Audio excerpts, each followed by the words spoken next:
soldier later after the war handled their weapons. There was a lot of marching involved, a lot of weapons handling.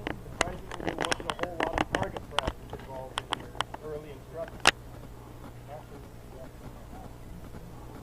The most common weapon of the war was a muzzle-loading 58 caliber rifle. This is an Enfield. It was an American-made Springfield, very similar in performance, accuracy.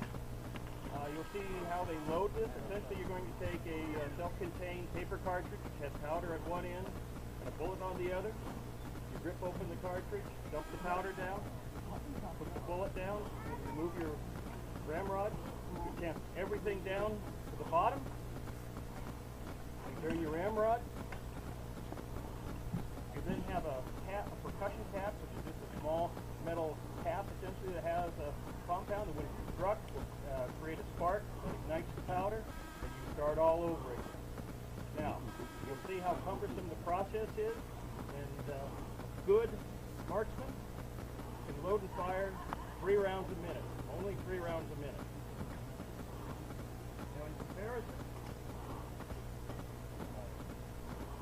there were some breech-loading rifles. They also had a self-contained bullet, but instead of loading from the muzzle, as the name implies, they load through the breech, through here. You pull the handle up, you shear off the back of the cartridge, put your cap on, you're ready to shoot. These rifles normally had good accuracy up to 300 yards, but it could kill at half a mile. 3 rounds a minute. This weapon in comparison could reach out 800 yards easily to 1,000. It puts down 8 rounds a minute. In loading a breech or a muzzle loader, as you'll see, you have to stand because you've got to be up where you can put the powder down. The best you can do probably is kneel. Now there were instructions to be able to load the rifle while lying down, but it was very cumbersome. In comparison, breech loader could be easily loaded from the ground and not affect your accuracy or your load speed very much. Considering the target you present when you're lying down versus when you're standing up.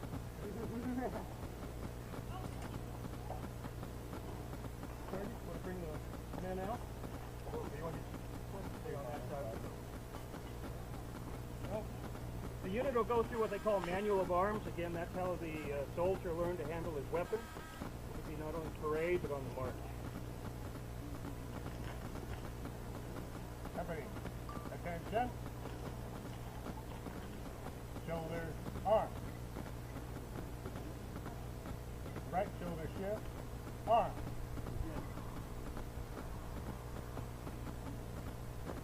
This position is one of the more favorite positions of an infantry soldier.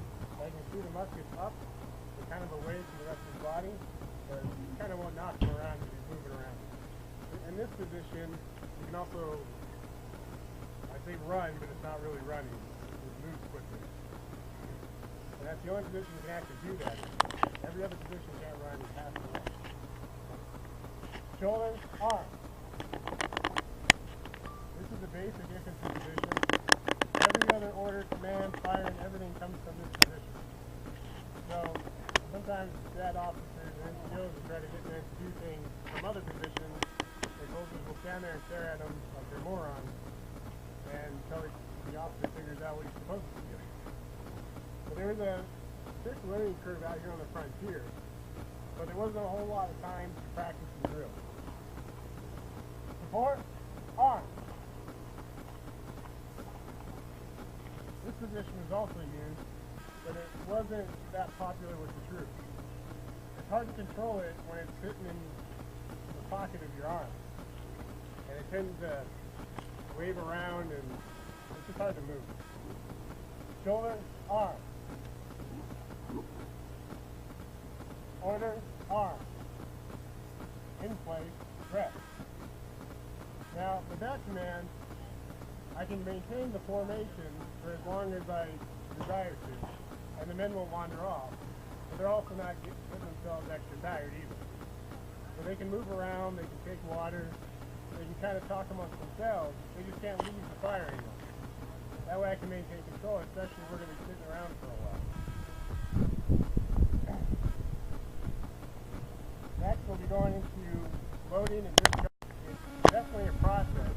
According to the manual, it takes 9 different movements in order to load and fire these weapons. They can be shortened to 4, but the average infantry soldier was considered not intelligent enough to learn it that way. So, attention company. With 1 phantom round, loaded in 9 times, load. As you see, they bring the musket in front of them so they can maintain position of it and keep it away from their face. Handle cartridge. Bring it up to their mouth. You have to have at least 2 good working teeth in order to tear the paper cartridge. Tear cartridge. Remove the cartridge in front of their musket. Preparing the loading. Load cartridge.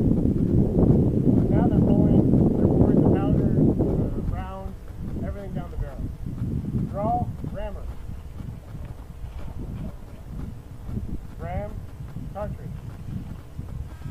So, the tighter you can get everything packed down that tube, the better the weapon will perform. Withdraw, rammer. That's important. There's plenty of stories of soldiers firing their ramrods down at the enemy. It's hard to load a musket after you do that. Return, rammer.